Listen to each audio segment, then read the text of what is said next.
Hello student, welcome in my next lecture, that is chapter 4 Animal Kingdom, some basic and important terms regarding to chapter 4. तो student यहाँ पर next term से introduce करवाते हैं आपको, that is segmentation, fertilisation and sexual dimorphism. Okay, तो student start करते हैं सेगमेंटेशन के साथ में। तो देखिए नाम में ही मीनिंग क्लियर है, सेगमेंट का मतलब होता है स्मॉल पीसेस। ओके, कि जब ऑर्गेनिज्म होता है क्या उसकी बॉडी जो है वो एक्सटर्नली और इंटरनली सेगमेंट्स में डिवाइड है, और कुछ ऑर्गेनिज्म ऐसे होंगे जिसमें सिर्फ एक्सटर्नली डिवाइड होगी, और कुछ ऑर्गेनिज्म ऐसे होंगे जिसमें बॉडी एक्सटर्नली और इंटरनली दोनों उसमें सेगमेंट्स आपको फॉर्मेशन मिलेगा। ओके, तो स्टूडेंट स्टार्ट करते हैं सेगमेंटेशन के साथ में। तो सेगमेंटेशन का मीनिंग क्या हुआ कि when body divide into small distinct segments. Okay, तो सेगमेंटेशन के दो टाइप है स्टूडेंट, एक होता है ट्रू सेगमेंटेशन और एक होता है false segmentation. Okay, true segmentation and false segmentation. और सेगमेंटेशन के लिए यहाँ पर एक दूसरी टर्म भी यूज होती है, दैट इज मेटामेरिज्म। यहाँ पर हम इसको क्या कह सकते हैं, मेटामेरिज्म। मेटामेरिज्म क्यों कहा, क्योंकि सेगमेंट के लिए जो टर्म यूज होती है ना स्टूडेंट, वो होती है मेटामर। जो सेगमेंट्स होते हैं उनको क्या कहते हैं, मेटामर बोलते हैं। इसलिए सेगमेंटेशन को हम क्या कह सकते हैं, मेटामेरिज्म। यानी मैं यहाँ इसको ट्रू सेगमेंटेशन भी कह सकती हूँ या ट्रू मेटामेरिज्म भी बोल सकती हूँ, यहाँ पर फॉल्स सेगमेंटेशन या फिर फॉल्स मेटामेरिज्म। ओके, डिफरेंस क्या है देखो, ट्रू सेगमेंटेशन जो होता है उसमें बॉडी डिवाइड होती है, या हम कह सकते हैं कि उसमें जो सेगमेंटेशन होता है वो बोथ एक्सटर्नली एंड इंटरनली। कैसे स्टूडेंट, जैसे सपोज ये ऑर्गेनिज्म है तो इसमें सेगमेंट से बाहर ही नहीं दिखेंगे आपको, अंदर भी, इसकी बॉडी के अंदर भी एक्चुअल में सेगमेंटेशन होना स्टार्ट हो जाता है, सेगमेंट्स बनते हैं। तो इस तरह के सेगमेंटेशन को हम क्या कहेंगे, true segmentation means when body show segments both externally and internally. और इसका जो अच्छा एग्जांपल है स्टूडेंट वो होता है एनेलिड। एनेलिडा आगे पढ़ेंगे हम, ये फाइलम्स के नेम है, तो एनेलिडा इसमें इंक्लूड होगा जिसमें कि ट्रू सेगमेंटेशन है। अब फॉल्स सेगमेंटेशन क्या होगा स्टूडेंट, जिसमें जो सेगमेंटेशन होगा वो ओनली एक्सटर्नली, सिर्फ सेगमेंटेशन आपको बाहर से दिखेगा, और जो इंटरनल सेगमेंटेशन होता है, इंटरनली जो सेगमेंटेशन होता है वो यहाँ पर नहीं होगा। ओके, तो दोनों में डिफरेंस क्लियर हुआ। ट्रू में both externally and internally segmentation are found. Good example is annelid.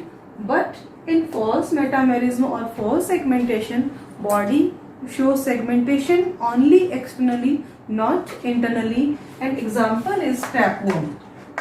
इसका एग्जाम्पल है स्टूडेंट टैपवर्म। जो टैपवर्म होता है उसमें सेगमेंटेशन सिर्फ एक्सटर्नली होता है, नॉट इंटरनली। अब हम मूव करते हैं नेक्स्ट टर्म की ओर, दैट इज फर्टिलाइजेशन। तो ये इजी है क्योंकि फर्टिलाइजेशन का मीनिंग आप बहुत पहले से पढ़ते आ रहे हो कि फर्टिलाइजेशन क्या होता है। तो स्टूडेंट स्टार्ट करते हैं फर्टिलाइजेशन को। देखिए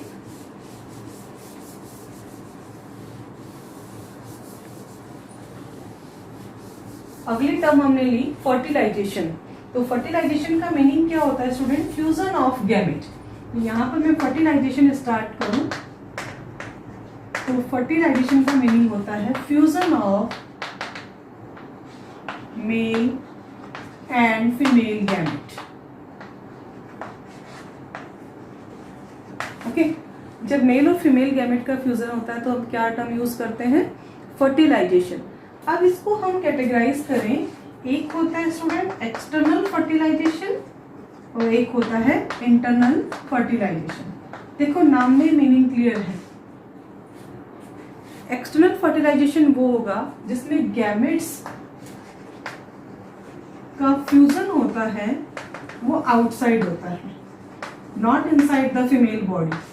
आउटसाइड होगा, फीमेल बॉडी के बाहर, यानी दोनों ही मेल और फीमेल अपने गैमेट है वो सराउंडिंग एनवायरमेंट में रिलीज करेंगे और वहां पर इनका फ्यूजन होगा, और फ्यूजन के बाद जो जाइगोट बनेगा उसका डेवलपमेंट भी कैसा होगा, एक्सटर्नल होगा।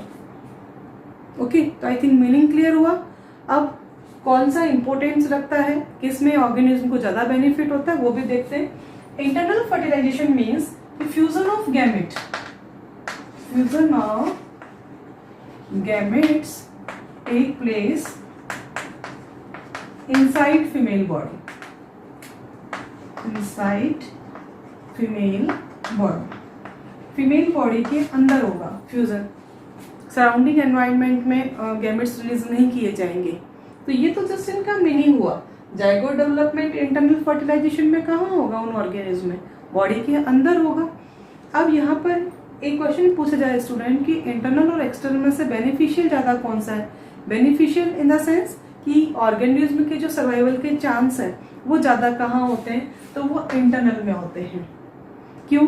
क्योंकि यहाँ पर यदि सराउंडिंग एनवायरनमेंट में हमने मेल और फीमेल गैमेट रिलीज किए तो जो एनवायरनमेंट है उसमें उनके प्रेडेटर्स भी होते हैं। प्रेडेटर का मतलब होता है शिकारी, जो उनको खा जाएंगे उनके गैमेट्स को, और जाइगोट डेवलपमेंट के बाद जाइगोट को भी खा सकते हैं। तो वहाँ पर नंबर ऑफ गैमेट्स है ना बहुत ज़्यादा अमाउंट में रिलीज करने होते हैं ताकि चांस ऑफ सर्वाइवल होता है स्पीसीज का वो मेंटेन रहे।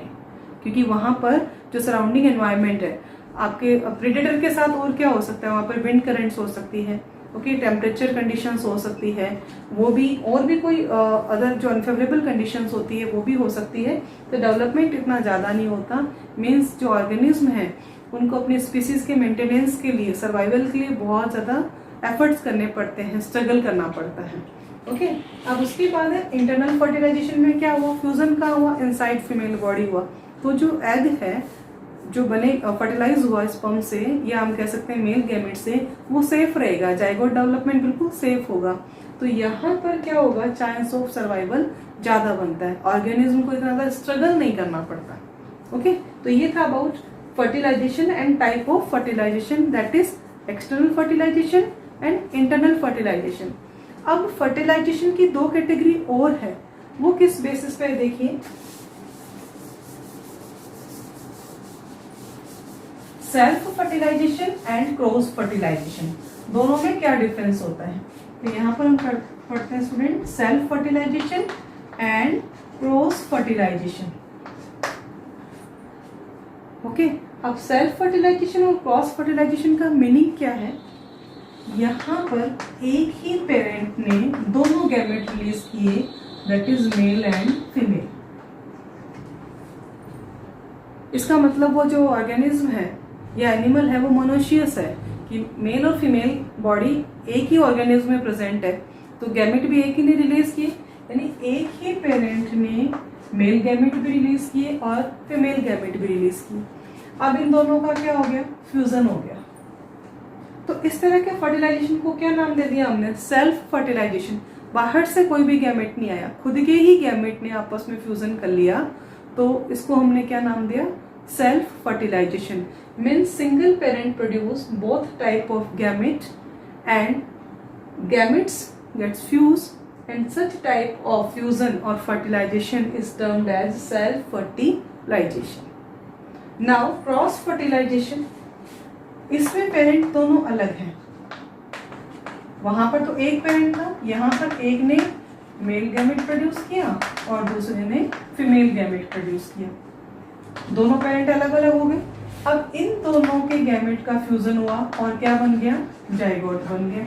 तो यहाँ पर इसको क्या नाम दिया हमने, क्रॉस फर्टिलाइजेशन।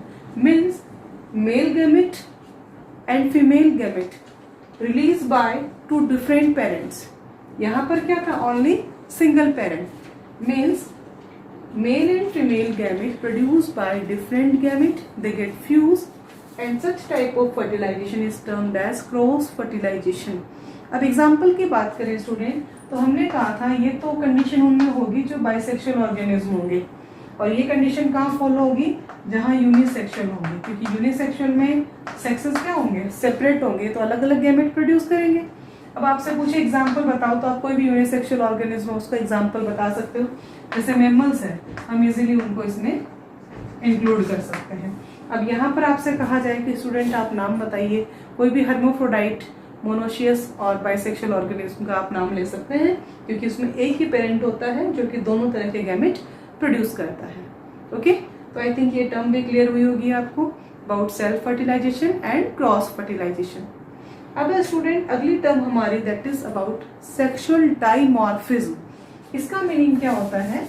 सेक्सुअल डाइमॉर्फिज्म का मीनिंग होता है व्हेन सेक्सुअल डाइमॉर्फिज्म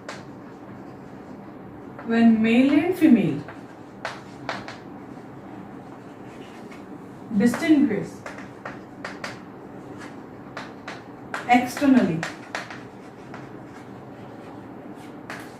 मीन्स बहुत सारे ऑर्गेनिज्म हैं, क्योंकि ये टर्म बार बार आएगी, दे show sexual dimorphism, they do not show sexual dimorphism. Meaning क्या होता है कि कुछ ऑर्गेनिज्म में आप ऑर्गेनिज्म को देखते ही, एक्सटर्नली ही उसको देखते ही ये पता लगा लोगे कि हाँ ये मेल है या फीमेल है। हालांकि हम ये कह सकते हैं कि बहुत इनिशियल एज होती है। जैसे इसका एग्जांपल लेते हैं सबसे अच्छा ह्यूमन बीइंग का हमारा, कि आप लोग प्री नर्सरी में पढ़ने वाला स्टूडेंट है तो उसको तो आप चाहे फीमेल वाली ड्रेस पहना दो या मेल वाली, वो लुक लाइक सिमिलर, सेम सा दिखता है। लेकिन एक पर्टिकुलर एज आती है कि आफ्टर 8 और 10 ईयर आप इजीली डिस्टिंग्विश कर सकते हो कि हाँ ये फीमेल है, ये गर्ल है और ये बॉय है। तो इस तरह के ऑर्गेनिज्म जिसमें आप उस ऑर्गेनिज्म को एक्सटर्नली आइडेंटिफाई कर सकते हो कि such type of organism is male और female, this is known as sexual dimorphism. तो आपसे पूछा जाए क्या हम सेक्सुअल डाइमॉर्फिज्म शो करते हैं, तो आंसर होगा यस, क्योंकि हमारे अंदर हम मेल और फीमेल को इजीली अलग अलग पहचान सकते हैं।